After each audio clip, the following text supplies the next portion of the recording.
Estamos de volta acompanhando a situação do Rio de Janeiro, agora para toda a nossa audiência, imagens da operação, a mais letal da história do Rio de Janeiro. Mais de 60 pessoas foram mortas nessa ação das polícias do Rio. Conosco o comunicador e ativista Raul Santiago. Raul, bem-vindo, prazer falar contigo, boa tarde. Bom, um dia muito tenso para vocês aí no Rio de Janeiro, né? Como é que tem sido para se movimentar pela cidade, né? Trabalhar?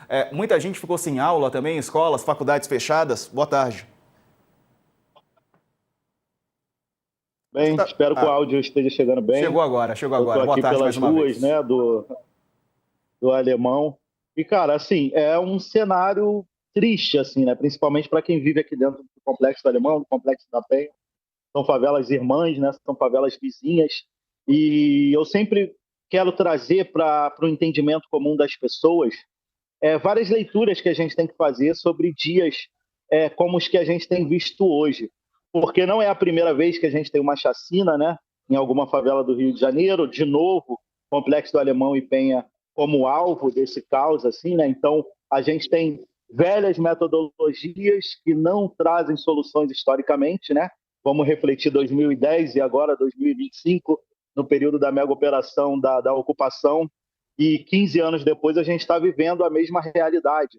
E além de fazer esse olhar histórico, eu sempre reflito com as pessoas a importância de tentar se conectar e olhar a realidade pelo olhar de quem vive aqui dentro, porque a gente que trabalha aqui dentro, né, por exemplo, eu sou diretor do Instituto Papo Reto, e a gente tem estratégias aqui de organização com os moradores, a gente trabalha com oficina para os jovens, né? A gente tem uma atuação no território de organização de pessoas, compartilhamento de saberes, formações, que tem como objetivo enfrentar a violência do Estado e também as forças paralelas existentes dentro desse lugar, construindo possibilidades, né, e oportunidades para a juventude, para um olhar de perspectiva mais futura.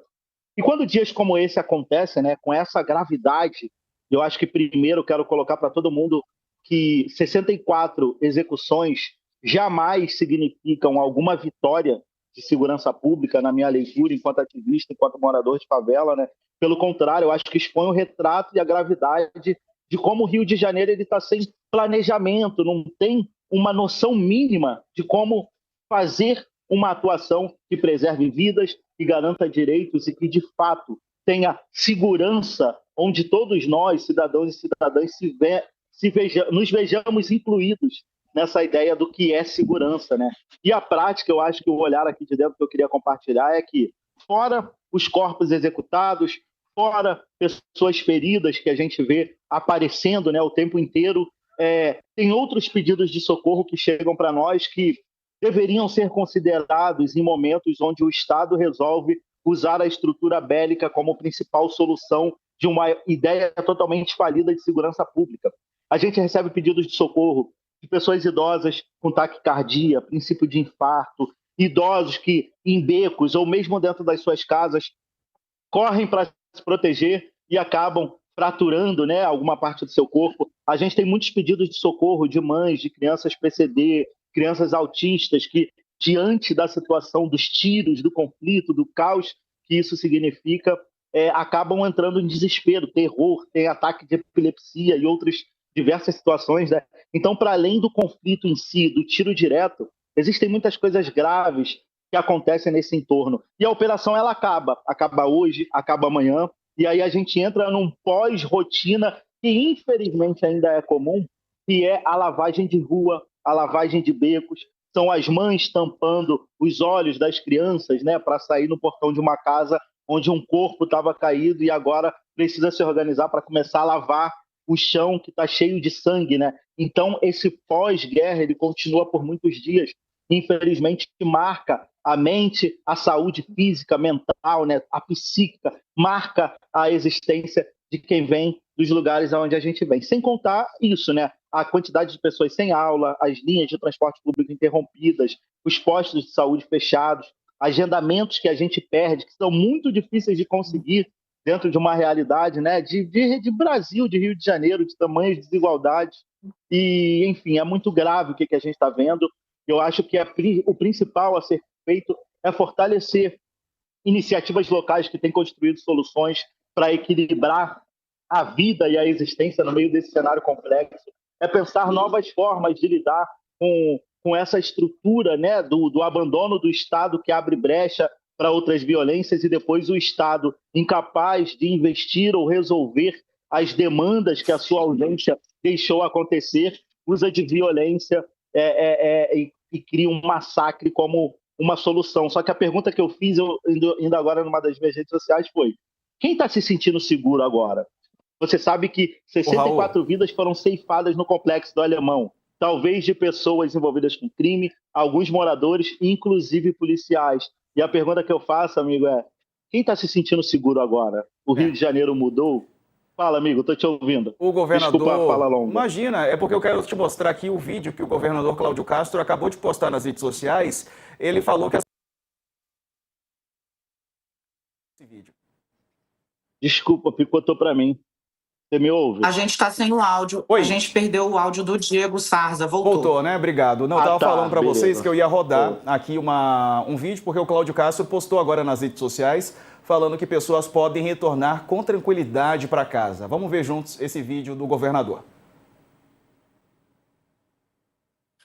Aqui no Palácio Guanabara, é um dia importante para o Rio de Janeiro hoje, a maior operação da história das nossas polícias.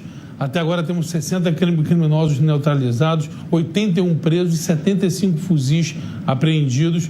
Eu não tenho dúvida que é um dia que a gente está dando um duro golpe na criminalidade, mas eu queria me direcionar a você que está voltando para casa, dizer que as nossas polícias estão na rua.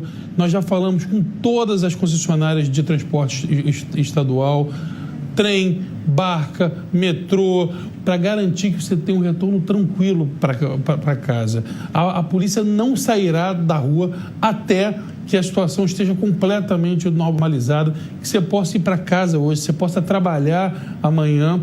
Então, confia nas forças de segurança. Nós estamos trabalhando muito porque a gente quer um Rio de Janeiro e um Brasil livre da criminalidade, e a gente não vai retroceder, porque a gente acredita que quanto mais a segurança pública funcionar, mais livre você será, você e a sua família. Um abraço. Bom, e aí, Raul Santiago, a população do Rio de Janeiro, você está no Alemão agora, né? Está se sentindo segura?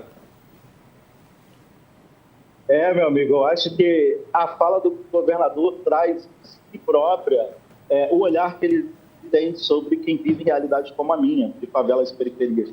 Porque ele fala: a população pode voltar para casa, e ignora que, se a gente juntar, por exemplo, o Alemão e a Penha, a gente está falando de pelo menos 300 mil pessoas que não só não conseguiram sair da sua casa minimamente, dignamente, para existir, estudar, trabalhar, o que for, como também ignora que essas pessoas estão, nesse momento, né, traumatizadas, contando corpos, procurando parentes, tentando saber como é que está o seu comércio, ou a própria casa dessa pessoa está destruída, né? Então tem um recorte muito grave na nossa sociedade.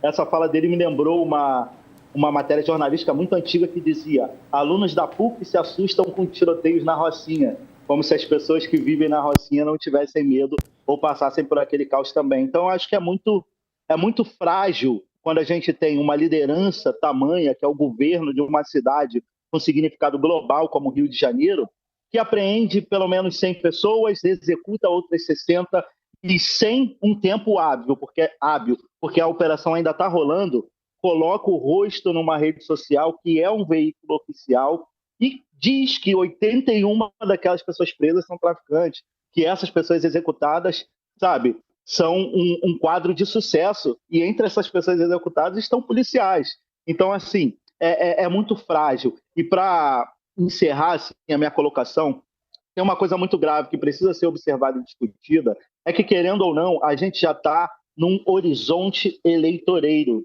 Infelizmente, no Rio de Janeiro e no Brasil, né, a gente é marcado por essa chaga terrível em que favelas e periferias são o alvo, né, da estratégia de reeleição ou de chamada de atenção de algumas figuras ligadas à política de última instância de um Estado, que é o governo, né? E, infelizmente, na leitura, enquanto morador de favela, 36 anos, pai de 4 crianças que estão aqui dentro, que estão sofrendo tiroteio, que estão sem aula, que estão com medo, né? A gente vive esse lugar que a gente está denunciando esse processo. E a gente se vê ao longo da história como uma parte explorada por essa estrutura, principalmente nesse período de final de ano, de um ano que vai entrar a eleição, porque as mega operações aumentam, né?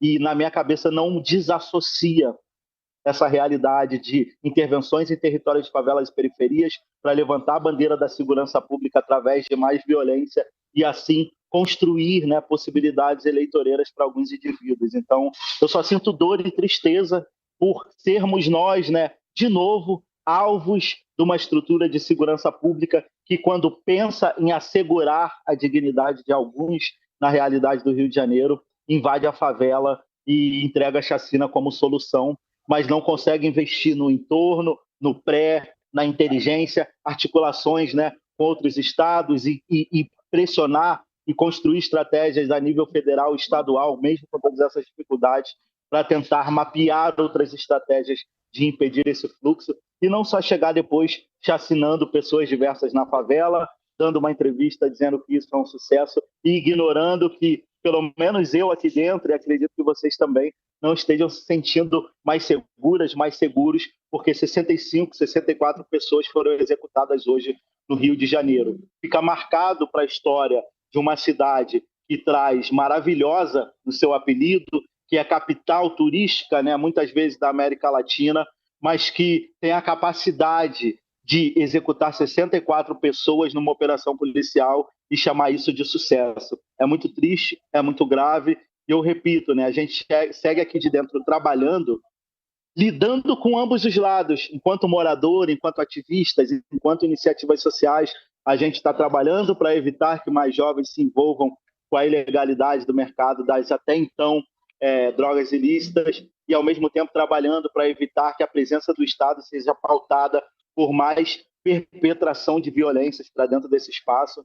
E ainda assim, em meio a tudo isso, contando corpos, enxugando sangue, limpando suor e no dia seguinte tentando construir mais alguma ação de impacto positivo para trazer confiança e esperança num cenário onde isso é ceifado de várias formas todos os dias.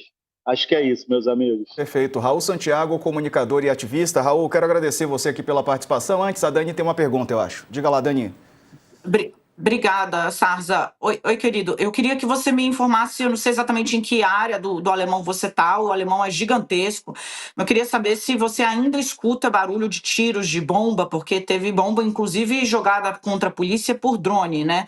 Num revide do Comando Vermelho. Eu queria entender, ou do tráfico, né? Eu queria entender se você agora, nesse momento, já escuta ou ainda escuta algum tipo de barulho que indique hostilidade, continuidade da hostilidade entre policiais e traficantes.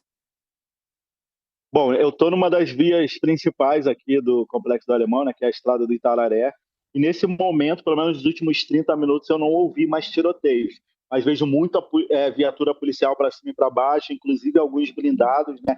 Então segue aquela tensão em si. Ainda há policiais dentro da própria favela também, né? Mas o tiroteio em si, pelo menos uns 30 minutos, eu não ouço mais. E espero que continuamos não ouvindo. Mas eu estou na estrada do Itararé, aqui do Complexo do Alemão.